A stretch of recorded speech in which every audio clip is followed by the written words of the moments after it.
সুকান্ত মজুমদারের নয়া অ্যাপ, এবং সুকান্ত মজুমদারের নামেই এই অ্যাপ খুলেছেন তিনি। সেই অ্যাপে কি থাকবে? থাকবে চাকরির খবর, বিভিন্ন কোর্সের খবর, আর এই নিয়ে মিশ্র প্রতিক্রিয়া স্টুডেন্টদের মধ্যে।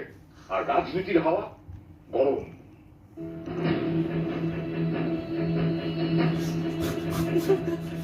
সুকান্ত মজুমদার কেন্দ্রীয় শিক্ষা প্রতিমন্ত্রী, দক্ষিণ দিনাজপুরের বালুরঘাটের বিজেপি সাংসদ। বৃহস্পতিবার বালুরঘাটে একটি অ্যাপ উদ্বোধন করেন সুকান্ত মজুমদার। অ্যাপের নামও সুকান্ত মজুমদার।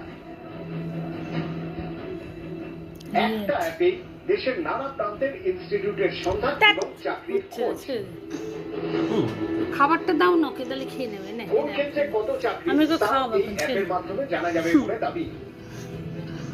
পিছিয়ে পড়া জেলা এবং এই লোকসভা যারা শিক্ষিত ছেলে মেয়ে আছে, যারা কলেজ পাস আউট করেছে, তারা নিজেদেরকে আপস্কিল করতে পারবে। আপনার নতুন নতুন স্কিল এই অ্যাপের মাধ্যমে শিখতে পারবে। নিজেদেরকে আপস্কিলিং করার পর তারা